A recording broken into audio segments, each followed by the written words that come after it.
Hi, I'm Paul Chartier. We have finally taken a field trip. We're downtown Lexington the week of the Breeders' Cup, and we have a special guest, first ever jockey to be on Heart of Gold, Victor Espinoza. Victor, welcome to Lexington. Yeah, thank you. Thank you. It's always fun to come here. I imagine in the world of horse racing, you are a rock star right now. And for you to take time out of your day to meet with us just for a few minutes and tell your story, I think is kind of remarkable. So thank you. Yeah, you're welcome. I mean, it's always, you know, pushing just a little bit at everything. But you know what? I'm here. I come here a little bit early because I know I was going to do a lot of, interviews or a lot of things. So, but believe it or not, the time gone by fast. Well, we cannot wait till Saturday, and we'll talk about that later on. The reason this show exists is for nonprofits and nice people to be spotlighted. And when I read your story about what you did with your winnings in the Triple Crown, I could not believe that you did that, and we'll talk about that in a second. I think it's even more special the way you grew up. Tell people how you grew up. I grew up on a farm, and nothing fancy. We're just not really like poor, but medium size. I guess I don't think we need like like everything we want, but enough to go survive and go day by day. And what city in Mexico did you grow up in? Oh, then a little bit outside of Mexico City, they call it Hidalgo. There was a farm in there, which is I never liked to be in the farm. I never want to be a farmer because too many hours, whole days. You have to work from morning to like basically 7 to 7, and I do not want to have that life. It was not for me.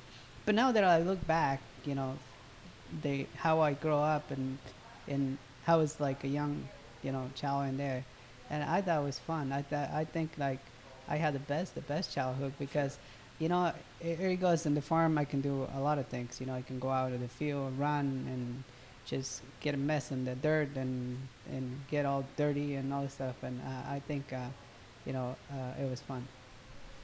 So you gave up farming because it was long hours to go into an occupation that's very dangerous and can kill you. Yeah, I know, right? I choose the most dangerous job, the most dangerous career ever, right? The only reason I think I choose that, it was not really meant to like, there was my goal is that I want to be a jockey. It just happens. I run into like, I don't know, it just happens. Day by day, I was like getting closer and closer to the track because I had no idea what was the track going on. I had never been to the track and I never see a jockey or any in the race history, and it just slowly the time gone by, and the next time I know I was in the track, and here it goes. I work, well, basically I work through a farm, and I work in two farms, and then next time I know I'm in the track, but in the track in Mexico City we cannot ride unless if you go to school. You have to go to school, and from school they give you a license to be able to come to be a jockey. And then I went all the process, and I thought, okay, when I started riding, I thought only gonna ride for a short period of time. It was not really my goals to like choose my career for a long time. And then time go by fast. Time flies. Next time I know, I'm already almost a year riding. Now, what age did you start riding? I started in Mexico City, and in El Hipódromo de las Americas. I rode over there for like 6 months. And you were a teenager maybe? Yes, I was 17. And then I moved to San Francisco. And then I finished my bug in San Francisco. The only reason I moved to San Francisco because I thought I'm still going to learn a lot.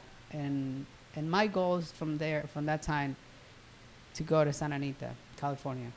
That was my goals because I thought that was the best track ever. And I never been there. I was just watching in simulcast, and all the riders. I thought all the riders they're top. They're one of the top in the world. I want to compete with them, but I feel like myself. I was not quite ready for that. So that's why I moved to San Francisco. And when I finished my bug, and I moved to Santa Anita, and for now and then, it's like time go by. Next time I know, I'm already 2 years being a jockey, 3 years. and I was like, okay, I'll just do a couple more years, and next time I know, you know, that was my career. But I think I went through a lot, and I choose to continue because not because I like it, not because it's gonna be my job that I really love. That time it's all about survive, be survive and have goals in life. I always have goals. I never have dreams, right? Well, dreams that never come true. So, so that I don't count, nah? But I always have goals, and then the first thing that I everybody hear that Kentucky Derby, Kentucky Derby, Kentucky Derby. So I was like, okay, what's a Kentucky Derby? So now I am watching the Derby. And how old were you then? I was probably like, 18. And then I was in Hollywood Park and watching the Kentucky Derby. Now they win. All the jockeys around me is like, wow, that's my goals. That's my dreams just to be there. Not just win the Kentucky Derby, just to be there. So it kind of got me like a little bit like, intense. And I was like, you know what? Why he want to be it? Then I want to do it. And that's how I started like, have goals to be able to win the Kentucky Derby. None of this makes sense. That you grew up in a small town in Mexico on a farm. Somehow you get to riding at a track, and then you don't go to Florida, you don't go to Kentucky, you don't go to LA, you go to San Francisco to start your jockey career in America. None of that makes sense. And then to be watching TV and think, I want to go to Kentucky and I want to ride and win the Derby is quite amazing. Where does your family think about this? Well, my family, they're not really into the races. My mother, she never like really been to the track before. Even my sisters or all the rest of the family.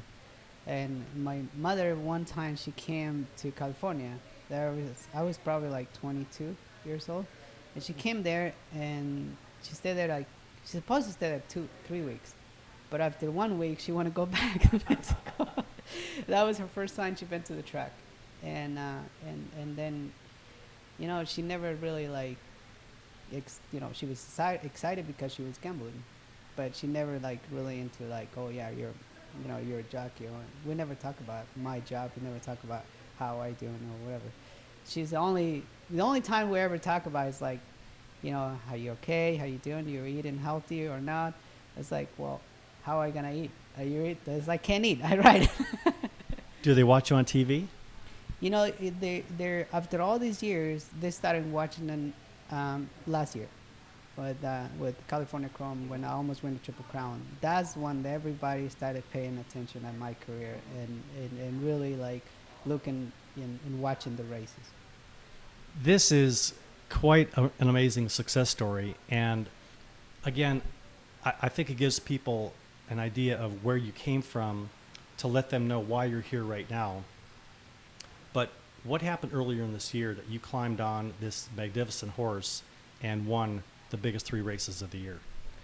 Yeah, after I have a big year last year, and then the next time I know, I find this an amazing horse, American Pharoah, and we like step by step we come to be like so far in top basically to be able to like win the Triple Crown and do just completely change my life and I am sure that changed a lot of people's life too, not just myself, because nobody's really seeing a Triple Crown for so many years. They never thought it's gonna happen.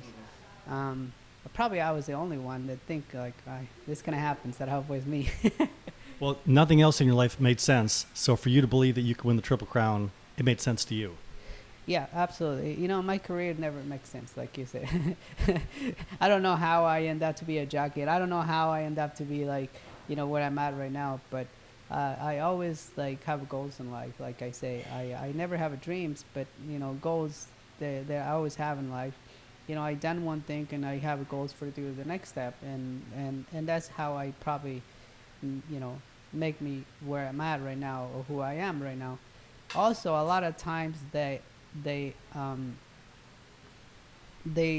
things when things not go right. My career is up and downs, and I've come to be in the top and I come to be on the bottom. But when I'm down, like a lot of people, some of them they put you down, and that's how I think they do me a favor. to be more successful, to come back again and do it like I proved them wrong. You know, there's just not me. I'm gonna just go back again. What's amazing about this, we've got about 4 minutes left. What's amazing to me is when I read that you gave away the winnings from your Triple Crown to, was it one nonprofit or several nonprofits? One. Which one was it, and why did you give the money away to them? I donate. I basically donate my all earnings, like you say, the Triple Crown. I donated to the City Hope, the Kids for Cancer. I think it's one thing that I went there and completely changed the way I think, the way I live. When you see those kids, they're 6 or 7 years old, they have this cancer, there's no hope, you know what I mean? And hopefully I can help them. And I grew up poor. I come during my career to have everything that I need, and a lot of things that I want, not that I need. They're just things that I want, right? Right. Yeah, Exactly right. yeah. So for that reason, I was like, you know what? If I can win the Triple Crown, I'll donate all my earnings. The only thing I want is a trophy, which is I even get it yet.